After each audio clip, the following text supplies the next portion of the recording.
Welcome from my channel. Welcome from my channel. Hello students. In this lecture we talk about some basic concept of chemistry of class 11th chapter first. So let's start our chapter some basic concepts of chemistry. Subscribe my channel Sunita Devi. Some basic concept of chemistry. Chapter first of class 11th. Our first topic is development of chemistry. The development of chemistry is not a new. जो chemistry का development है वह कोई नया नहीं है, बल्कि chemistry का जो आविष्कार है वो सदियों से हो रहा है। केमिस्ट्री को हम रसायन शास्त्र के नाम से भी जानते हैं। पहले ग्रीक के लोग इंडियन और मोहनजोदड़ो के बारे में आप लोगों ने सुना ही होगा। उस मोहनजोदड़ो के समय में भी केमिस्ट्री का इस्तेमाल होता था। एंशिएंट टाइम में बहुत जगहों पर पाया गया है कि केमिस्ट्री के बारे में लोग बहुत ज़्यादा जानते थे और केमिस्ट्री का इस्तेमाल करते थे, और इससे ये पता चलता है कि जो डेवलपमेंट ऑफ केमिस्ट्री है ये बहुत पुराना है। इसके बाद हमारा जो सेकंड टॉपिक है वह है इम्पोर्टेंट ऑफ केमिस्ट्री।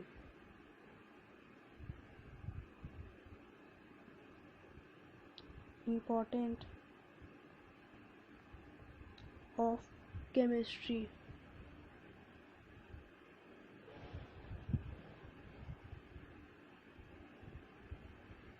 केमिस्ट्री का कितना इम्पोर्टेंट है हमारे लाइफ में। हम डेली अपनी लाइफ में केमिकल रिएक्शंस देखते रहते हैं और यहाँ तक हमारे बॉडी में भी केमिकल फिनोमिना होते रहते हैं। जो केमिस्ट्री है वह साइंस का एक बेसिक पार्ट है। द केमिस्ट्री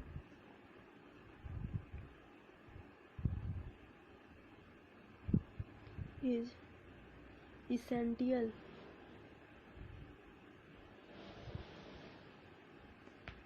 part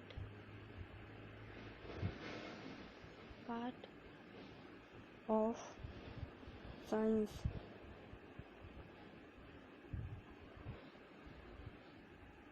जब भी हम किसी हॉट सब्सटेंस को छूते हैं तब तुरंत ही हमारे ब्रेन तक मैसेज जाता है और हम अपने हाथों को उस हॉट प्लेस या हार्म जगह से हटा देते हैं। इसके बीच में भी मतलब ये फिनोमेना होने में भी केमिकल रिएक्शन का इस्तेमाल होता है। हमारा फूड डाइजेस्ट करने में भी केमिकल रिएक्शन होता है।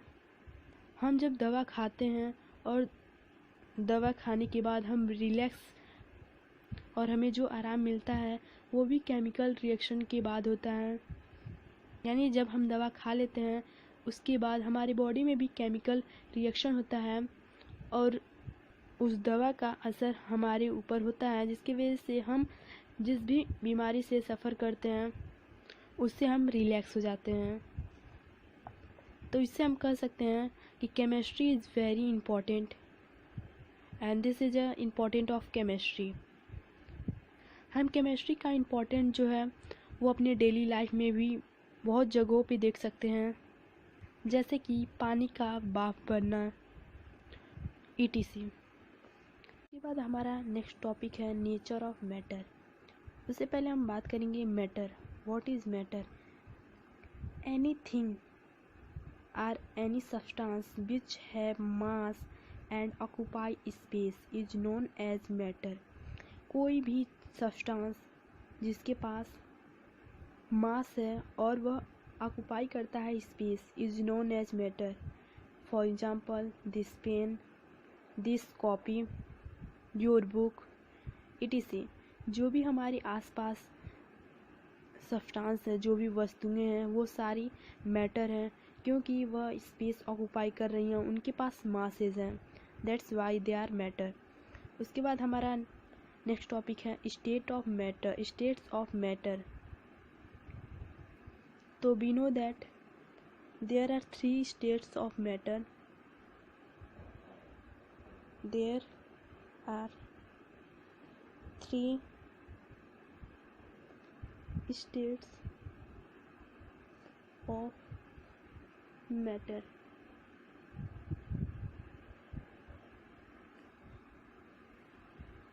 First one is solid,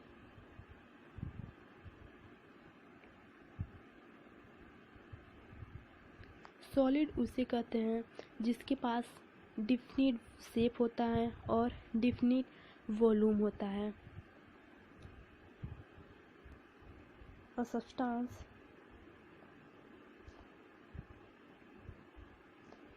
which have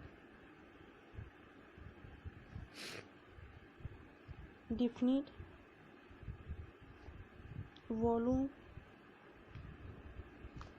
and shape, definite shape, उन्हें हम सॉलिड कहते हैं। सेकेंड स्टेट ऑफ मैटर है लिक्विड,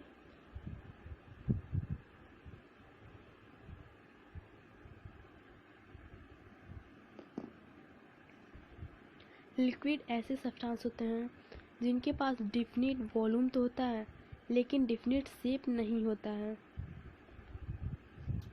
अ सब्सटेंस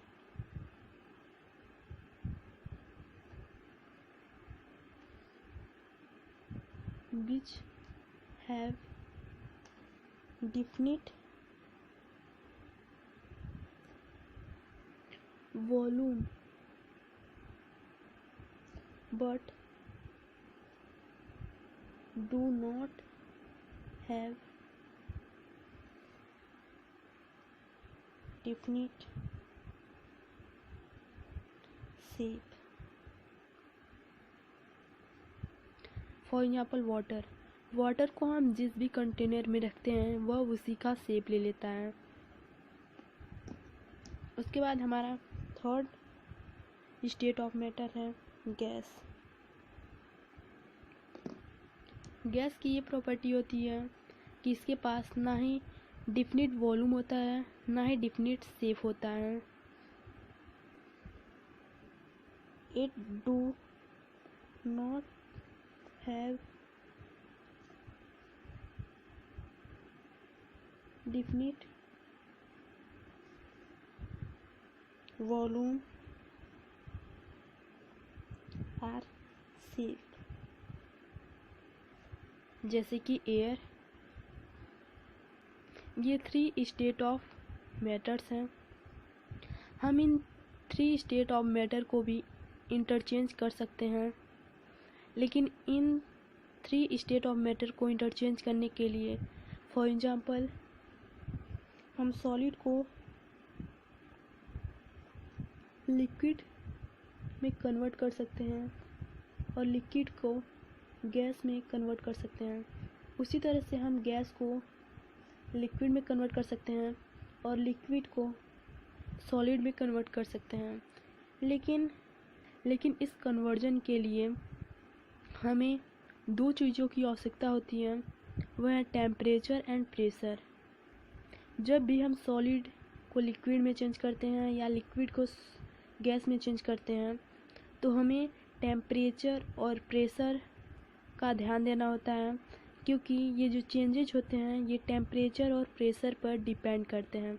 जब हम सॉलिड से लिक्विड में चेंज करते हैं तो हमें हीट की ज़रूरत होती है और इसमें भी हीट चाहिए।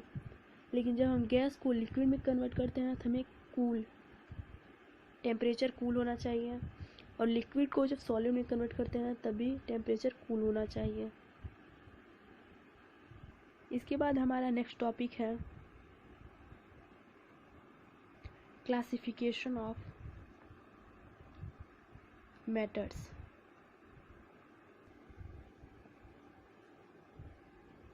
क्लासिफिकेशन classification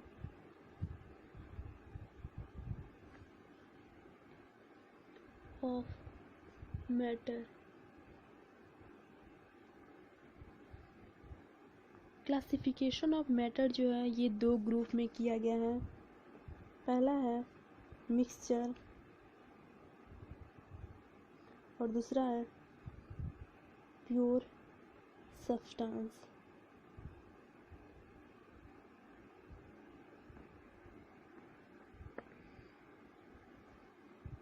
हम सबसे पहले बात करेंगे प्योर सब्सटेंस के बारे में,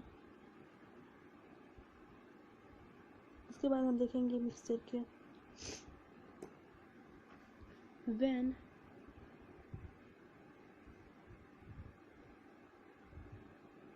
all constituent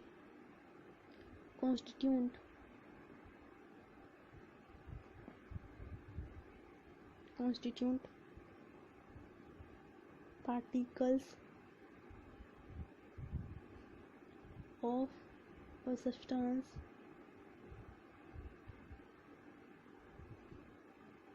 are same in chemical nature is called pure substance। एक सब्सटेंस जिनके पार्टिकल सेम हो इन केमिकल नेचर में is known as pure substance. इस लेक्चर में बस इतना ही। नेक्स्ट लेक्चर में हम बाकी टॉपिक्स को कवर करेंगे। तब तक के लिए रिवाइज दिस टॉपिक्स एंड अगर आपके पास कोई क्वेश्चन है तो प्लीज़ कमेंट कीजिए। अगर कोई टॉपिक नहीं समझ में आया है तो कमेंट कीजिए वो टॉपिक, मैं आपको दोबारा उस टॉपिक को समझाने की कोशिश करूँगी। और आप इस चैप्टर के बाकी लेक्चरों को ज़रूर देखिए। Thanks for watching this video.